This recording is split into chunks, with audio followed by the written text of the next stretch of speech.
boa noite. Está começando o SBT Esportes Vale desta segunda-feira. Segundou com muita chuva, mas o clima quente aqui no nosso programa esportivo. Afinal, teve clássico no final de semana e um clássico com tudo que tinha que ter. Tudo que o torcedor e o secador, ou qualquer que seja, o amante do esporte gosta em um clássico. Teve polêmica, teve time jogando bem que perdeu, teve cartão vermelho, teve tudo isso. Eu tava até comentando com os meninos ali do Switch, que na sexta-feira eu falei, preparem-se que o clássico vai ter expulsão, vai ter pênalti, e eu cravei. Pois é, faz parte. Eu já quero pedir a sua participação, já pega o seu celular aí, torcedor corintiano e torcedor palmeirense, o número é o 12991848566, 12991848566, porque claro, vamos falar muito do derby, do clássico Corinthians e Palmeiras, mas falaremos também do clássico do Vale que teve. E aí, rapaz, melhor para a Águia do Vale que venceu, respirou. Enquanto isso, o Taubaté, meus amigos, vive um momento lastimável. Por enquanto, ainda dá tempo de tentar fugir da zona de rebaixamento, dá tempo de repente, quem sabe, pensar em uma classificação, mas a situação para o técnico Fael não é fácil. Por outro lado, o São José conseguiu vencer lá em Taubaté, lá no estádio do Burrão. Meu amigo, isso é que dói mais pro torcedor lá do Burrão, mas enfim, é assunto para daqui a pouco. Eu já quero começar falando primeiramente do Campeonato Paulista da Série A1 e falando do jogo Corinthians e Palmeiras, que duelaram. Melhor pro Palmeiras, que venceu por 1-0. A gente vai dar uma olhada nos lances agora, pode soltar os lances aí, que muita gente tem que conversar sobre esse jogo.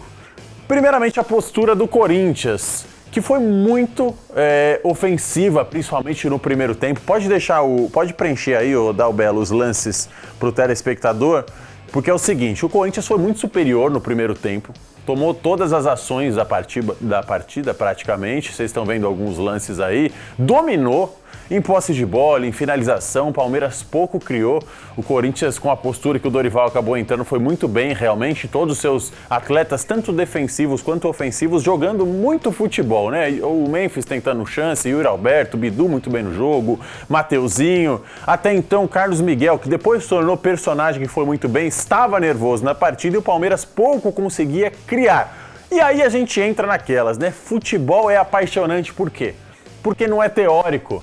O futebol não é exato, não é porque um time está jogando melhor que vence, muito pelo contrário. Aí o Palmeiras mostrou o que é ser eficaz, porque em uma única chance o Palmeiras conseguiu vencer praticamente o jogo. Uma única chance que eu digo convertida, porque o Mateuzinho errou um lance e aí o Palmeiras poderia ter feito até mais gols e não fez. A gente está vendo o lance aí do que aconteceu aos 83 minutos do segundo tempo, o gol do Flaco Lopes. Pode deixar, Dalbel, pode deixar na tela que o pessoal vai curtir esse momento, torcedor palmeirense, e aí toda a confusão nesse momento, né?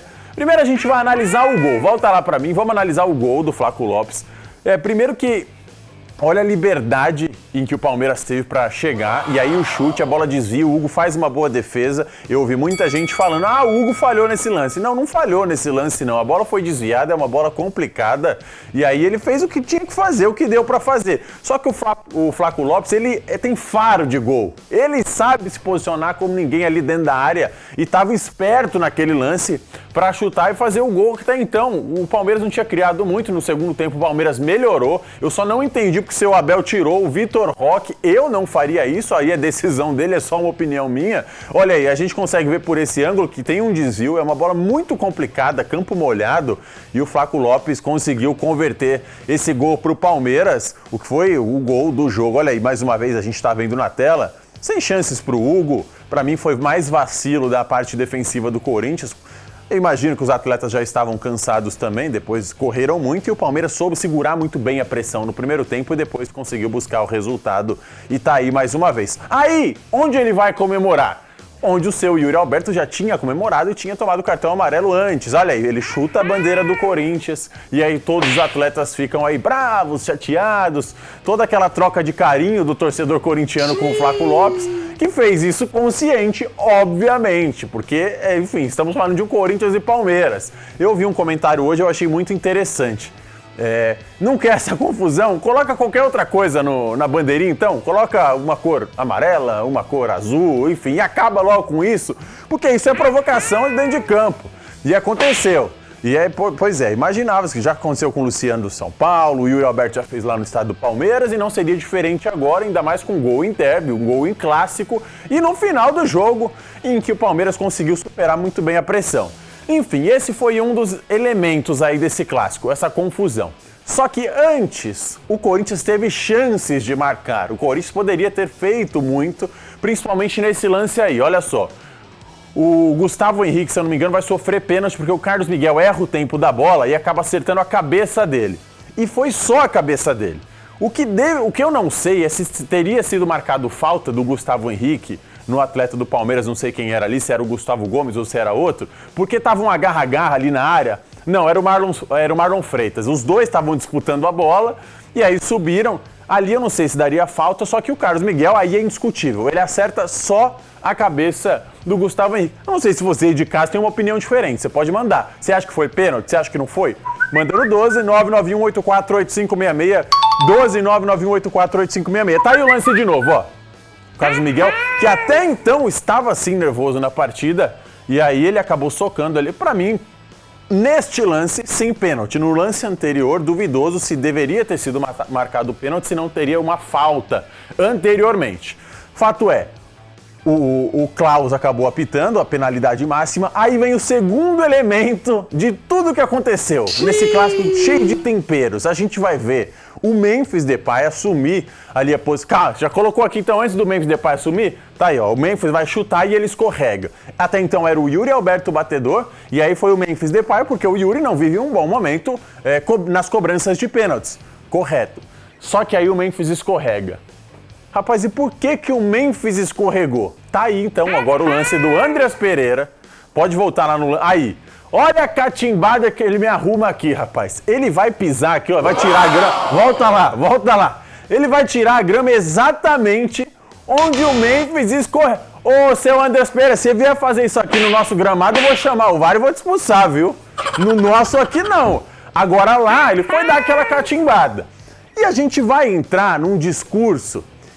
mas o que pode fazer? Na minha opinião, no geral, porque isso não só acontece no Brasileirão, no Paulistão, acontece na Europa, acontece na Liga dos Campeões, isso aqui é antiesportivo e talvez, quem sabe não mude a regra, a minha opinião é essa, porque você vê que fica bem prejudicado o gramado ali e talvez tivesse que o VAR, lá na frente, uma regra para esse tipo de atitude, não especificamente para essa partida. Agora o Memphis foi lá e é impressionante, né? Porque ele escorrega bem ali. É bem ali. Põe o Memphis cobrando o pênalti aí. Olha lá. Ele vai separar aqui, ó. Quer ver? Não, vou ajudar você. Para aí. Tá vendo aqui? Vem aqui pra mim, ô Dalbelo. Eu vou mostrar aqui, ó. Aqui, ó. Exatamente aqui, ó. Tá onde o Andreas Pereira machucou o gramado. Ele deu aquela catimbada. Não tem regra contra isso. Ele foi lá e fez. Poderia ter acontecido o contrário também, não aconteceu. Rapaz, mas que coisa, hein?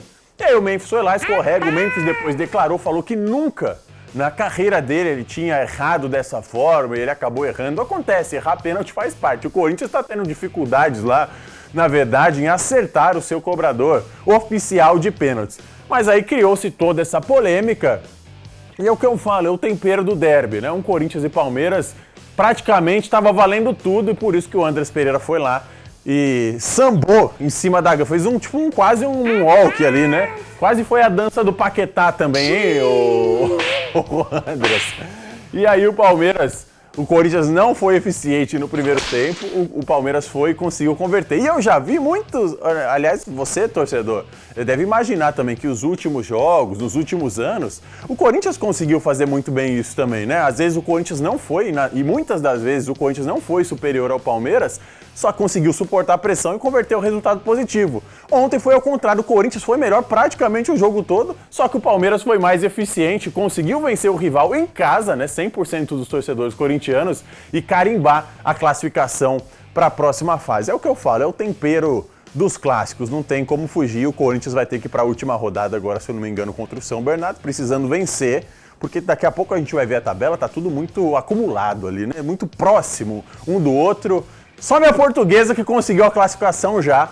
E daqui a pouco a gente vê a tabela também. A Lusa tá de boa, a Lusa tá tranquila, a Lusa... Olha só, a Lusa avançando para as quartas de final, que beleza. Mas enfim, antes de falar da minha Portuguesa, rapidamente, tivemos outros jogos do Campeonato Paulista. A gente teve o Santos em campo e teve o São Paulo. Eu vou falar agora do Santos, que segue vivo no Campeonato Paulista, mesmo pressionado. O Peixe venceu o Noroeste por 2-1 lá no estádio Alfredo de Castilho, em Bauru, e continua na briga por classificação para as quartas de final da competição estadual. Os gols dos Santistas a gente vai ver na tela, que foram marcados por Escobar e ele, o Rony Rústico, pois é, marcando pelo Santos, e com resultados comandados de Juan Pablo Vojvoda, chegaram aos 9 pontos, respiram, né, e ocupam a 9ª colocação, uma abaixo da zona de classificação para a próxima fase. Está aí na tela os lances, vamos dar uma olhada aí, pode preencher aí para a galera a tela, que a galera gosta de ver gol. O telespectador do esporte adora ver gol e tá certo. Olha aí, a gente tá vendo o lance do Escobar, primeiramente, recebe ali na lateral da área, faz uma finalização que sai ali mastigada, desvia, e aí, pô, não importa o que aconteceu, o que importa é que foi gol. Primeiro gol do Santos, não é fácil, o Santos tá passando por um momento complicado, e aí independendo da forma que tá valendo, é bola na rede, ó, desviou, matou o goleirão. E aí não teve jeito. E vamos pro segundo gol dele, Rony Rústico, marcando pelo Santos, né? Aí dá uma olhada. Na correria aí da lateral, ganha no corpo, e aí vem o cruzamento, ó. O Rony tava lá já praticamente sem marcação, né? E faz aí um duplo twist carpado na... rapaz, 3 pontos e mais o 10 da acrobacia. O Santos conseguiu vencer o Noroeste, precisava demais dessa vitória. O Santos que segue sem o Neymar. Neymar que ainda não tem data para volta, hein, torcedor? Até então, estaria certo para essa partida, para o Brasileirão, mas parece que não. Eu ouvi alguns comentários falando que ele só volta depois do Carnaval. Aí eu vou deixar no ar esse comentário e vocês pensam o que vocês quiserem. Antes de falar de São Paulo, quero sua participação. Daqui a pouco eu vou ler as mensagens de vocês, quero saber a opinião de vocês do derby, no jogo do Santos. E agora, no jogo do São Paulo. Pro Felipe que não tá aqui, que tá lá cuidando do Arthur que nasceu. Aê, Felipe, parabéns pra você. Enfim, o Arthurzão veio ao mundo, São Paulino, e veio feliz, né? Quando o São Paulo ganhou, rapaz, e foi com emoção esse jogo do São Paulo. São Paulo tricolor venceu o Primavera, a equipe lá de Indaiatuba, de virada por 2-1. O Gabriel Poveda abriu o placar pro Fantasma, a gente tá vendo os lances do jogo aí, depois o Lucas e o Caleri viraram pra equipe. Vamos dar uma olhada nos gols. Primeiro saiu o gol do Primavera e foi um golaço, hein? Olha que bela jogada, a bola desvia, acaba matando o goleiro Rafael sem chances nenhuma. E choveu muito nos jogos dessa rodada. E depois a gente vai dar uma olhada então. Olha aí, isso, vamos ver os gols do São Paulo, o gol da virada. Lucas, rapaz, como o Lucas jogou bola essa partida, hein? Que nome de craque também, vale ressaltar, hein? Foi muito bem, ele chegou a marcar, mas não estava valendo, ó, tá vendo? Esse lance aí, mas ele foi muito bem, não só isso, né? Uma vitória importantíssima pro torcedor são paulino sonhar com a classificação, né? Agora com mais calma, longe da zona de rebaixamento. Não foi um jogo fácil, muito pelo contrário, foi um jogo complicadíssimo. E a gente tá vendo os lances aí, ó. Depois o gol foi validado e foi validado corretamente. Aqui tem o lance do VAR que demora, e aí depois a gente vai ver o segundo gol do São Paulo, tá aí, ó. Calma aí que o Luciano tá reclamando. Reclamando do quê? Reclamando de pênalti. E foi, né? E foi. Também acho que não tem o que falar aí. A gente vai ver a cobrança. Caleri vai com tranquilidade e converte pro São Paulo, fazendo 2-1. Que mesmo vivendo um momento complicado, mesmo o tricolor também vivendo uma crise política, consegue respirar no Campeonato Paulista, buscar a classificação, ou seja, agora na próxima fase, teremos os times grandes brigando para entrar na zona de classificação, e eu tinha falado, esse novo regulamento vai proporcionar esse tipo de coisa. É briga de time grande para não ser rebaixado, time grande ficando fora da zona de classificação, não ia facilitar. Hoje a gente tem o Novo Horizontino é líder. Gestão refletindo, não é de hoje que o Novo Horizontino vem crescendo e mostrando um bom futebol e sem nenhuma estrela, muito pelo contrário, isso é sinônimo de gestão, o que falta para muito time grande. E aí a gente sabia que seria um campeonato diferente, muito melhor que o regulamento do ano passado, na minha opinião. A gente vai dar uma olhada na tabela agora, a gente viu os gols, tá aí, é isso? Justamente isso que eu tô falando, olha quem é o líder do campeonato, é o Novo Horizontino. bateu na trave para subir para a Série A, está classificado para a Copa do Brasil, vive um momento de ascensão. Isso é reflexo também do equilíbrio que existe dentro do Campeonato Paulista hoje, que é o estadual mais difícil e não dá para ter outra opinião. O Carioca é difícil? Não é assim. Não é desse equilíbrio. Inclusive, um abraço para Isa, que o Flamengo respira agora, pro Luciano, ganhou de 7-1. Eu não gosto de falar esse placar, mas ganhou do São Paulo. Foi de quem que foi lá, ô Isa? Do Sampaio Correia, perdão, isso, foi do Sampaio Correia. Tá certo, venceu do Paquetá chegou, hein? Agora o Paquetá chegou também. Enfim, só que o Campeonato Paulista é um campeonato muito complicado. A gente tá vendo o Palmeiras chegando aos 15 pontos e conseguindo a classificação. É mais uma vez brigando, e não vai ser diferente também, o Bragantino e a Portuguesa já classificada, aparecendo na 4ª colocação. Daí pra baixo a gente vai ver também, olha só, Corinthians com 11 pontos, Guarani e Botafogo com 11 pontos, do 5º ao 7º, o São Paulo com 10 em 8º, é o último da zona de classificação. Depois vem o Capivariano, o Santos, o Mirassol, o São Bernardo, que é o adversário do Corinthians na próxima rodada, Primavera, ou seja, daqui a 9 pontos o Santos ele pode se classificar, o Mirassol, que começou muito bem, acabou derrapando um pouquinho, mas ainda tem chances de classificação, tudo isso para a última rodada do Campeonato Paulista. Então, assim, é um formato que me agrada, que traz emoção e que tem que ter atenção dos times grandes, que, por exemplo, o Santos com 9 pode classificar, mas, não, fugiu do rebaixamento o Santos, né? Mas o São Bernardo pode cair, Primavera pode cair, ou seja, vai ter muito tempero e muita emoção nessa última rodada. Só a Ponte Preta que oficialmente já deu adeus à primeira divisão. Que coisa, a Ponte Preta, hein? Ponte Preta do meu amigo Aranha, goleiro. Como jogava bola o Aranha? Impressionante, impressionante. Bom, 7 horas e 36 minutos. Daqui a pouco a gente vai falar do Clássico do Vale, mas antes eu tenho um recado super importante para você. Segunda-feira, dia de começar a academia. Mas você não conhece a Bluefit ainda? Então venha conhecer a Bluefit no Shopping Vale Sul, com espaço de 2.000 metros quadrados de pura excelência em saúde e bem-estar. Uma academia grande e bem feita, viu? E na Bluefit Vale Sul você encontrará os melhores equipamentos da atualidade projetados para levar o seu treinamento ao próximo nível. Sim, são mais de 250 aulas coletivas por mês esperando por você. Do spinning às empolgantes aulas de lutas, tem aulas para todos os gostos. E além de tudo isso, a Bluefit oferece 2 horas de estacionamento grátis para garantir que a sua visita seja prática e sem preocupações. Na Bluefit Vale Sul e também na Bluefit do Jardim Aquários, você encontra o melhor atendimento da região. Então, não perca tempo e faça a sua matrícula online. Bluefit, mais do que uma academia, um estilo de vida saudável. Rapaz, 7h37 agora, eu vou para um rápido intervalo, você segue participando comigo e daqui a pouquinho tem tudo o que aconteceu no Clássico do Vale, não sai daí.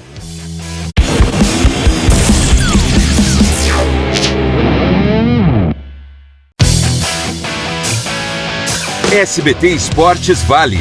Oferecimento Bluefit, a sua academia. Vale Sul Shopping, criando memórias juntos. Começou folia de ofertas no Auto Shopping da cidade em Jacareí. De 9 a 28 de fevereiro, são mais de 300 ofertas. Primeira parcela só para 90 dias, taxas a partir de 1,18. Entre na folia e saia de carro novo. Auto Shopping da cidade em Jacareí. Olha o Vale Cap aí, gente! Ei, você aí me dá um Vale Cap aí, me dá um Vale Cap aí. Primeiro sorteio tem 10 mil, o segundo e terceiro 20 mil, e no quarto são 250 mil. É isso aí, 250 mil. Ô, bateria, olha os 250 mil reais aí, é neste domingo. Vale Cap, ajude e concorra.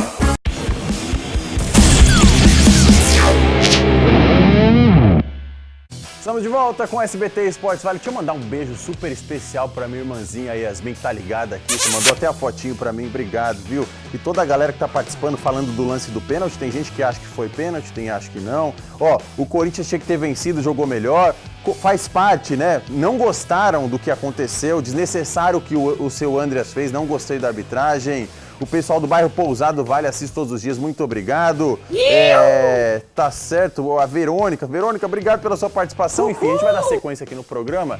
E antes a gente falou da Blue Fit, você que pratica atividade física, presta atenção. Isso que eu vou te falar, você está buscando uma vida mais saudável, com mais qualidade? Escuta essa dica, a Casa Verde é referência em produtos naturais e suplementos para quem quer cuidar do corpo e da mente. Na Casa Verde você encontra uma linha completa de produtos naturais, suplementos e soluções que auxiliam no estresse do dia a dia, ansiedade e até insônia, trazendo mais equilíbrio e bem-estar. E se você treina pesado e vem sofrendo com dores articulares, pode confiar, na Casa Verde você encontra o produto certo para melhorar a sua performance e garantir mais qualidade de vida. A Casa Verde está em 2 endereços, já anota aí, no Shopping Buriti Shopping, piso 2, em Guaratinguetá, e também na Rua Doutor Pompílio Mercadante 203, no centro de Jacareí. Aproveita para seguir no Instagram, @CasaVerde, Casa_Verde Guaratinguetá, e descubra um novo jeito de viver bem. Casa Verde, saúde, equilíbrio e qualidade de vida todos os dias. E presta atenção que essa semana tem a sexta que tá imperdível. Já já eu falo mais, mas antes vamos dar uma olhada então na história do Clássico do Vale. Pode rodar. Mais de 3.000 torcedores estiveram presentes no estádio do Joaquinzão para acompanhar uma partida de futebol americano? Não, nada disso. Foi apenas uma exibição no intervalo do jogo entre Taubaté e São José. O Clássico do Vale era válido pela 8ª rodada do Campeonato Paulista da Série A2. No primeiro tempo, além do clima quente entre as equipes, poucas chances de gol, tanto para o Taubaté quanto para o São José.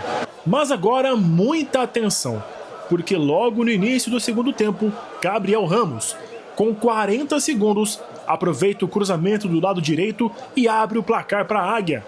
1-0 para os visitantes.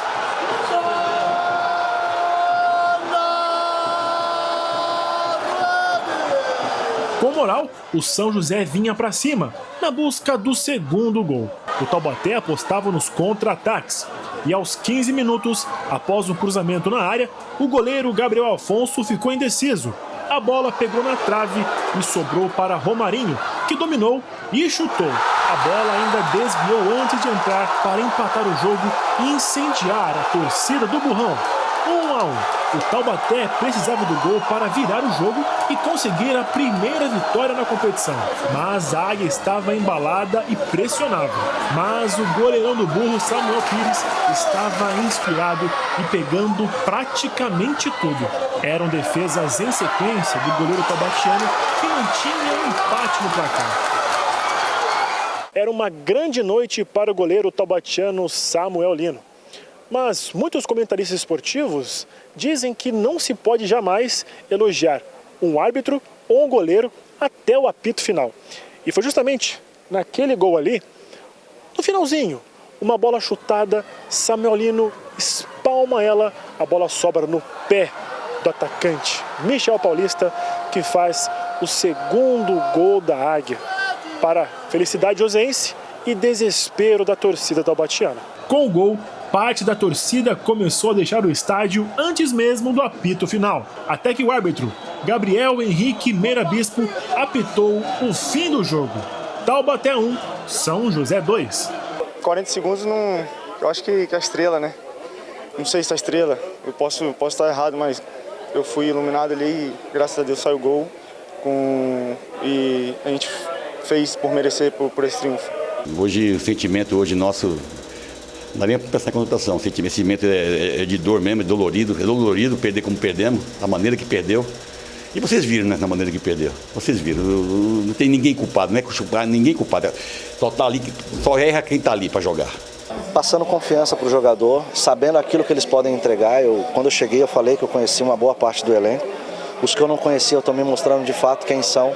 O momento que nós estamos vivendo, que nós estávamos vivendo de resultado, e o momento que nós estamos vivendo agora com bastante lesão, por vários jogos encavalados, mostra a força do grupo. Então tirar e extrair ao máximo deles o que eles têm de melhor, principalmente na disposição, no estado anímico, e não foi diferente no jogo de hoje, vai ser assim daqui para frente. E olha, não tem muito tempo para descansar não, viu? Que quarta-feira agora as duas equipes entram em campo de novo. Às 7h30, o Taubaté entra em campo contra a Votuporanguense, na distante Votuporanga, tentando aí, quem sabe, a primeira vitória sob o comando técnico do Fael Júnior. Já o São José entra em campo às 8 horas da noite contra o forte, mas também instável 15 de Piracicaba. E aí, quem será que vai conseguir aí mudar a fase? O São José continua bem no campeonato, nessa retomada com o novo técnico? E o Taubaté, será que vai cair para a Série 3? Tem tempo ainda para se recuperar. É contigo no estúdio. Valeu, Pedrão. Primeiro que eu gostei da postura do técnico do Taubaté, ninguém erra porque quer, e o goleiro do Taubaté estava fazendo uma partidaça, faz parte, realmente é muito ruim. E acontece, eu como o goleiro pode falar isso, tá todo mundo lá, tá exposto ao erro e aconteceu, bola pra frente. O São José foi lá, não tem nada a ver com isso, respira no campeonato e tá numa situação mais confortável. O Taubaté vai ter que correr atrás do prejuízo. Deixa eu mandar um alô pra galera de Caraguá. Alô, pessoal de Caraguá, me fala que tá chovendo muito por aí. Cadê o pessoal de Caraguá mandando mensagem? Falando aqui, ó, Corinthians e Palmeiras, falou que o Mendes já vem escorregando antes. O Adilson Silva falou que ele já tava escorregando antes. Então não tem nada a ver com o que o pessoal tá falando, o pessoal mandando livros do Clássico do Vale, falando dos aplausos de Carlos Miguel pro torcedor, mas enfim, muita polêmica e muito assunto, e o nosso programa já acabou. Esse foi o SBT Esportes Vale de hoje, você sabe muito bem, a melhor jogada é aqui. Tchau, até amanhã!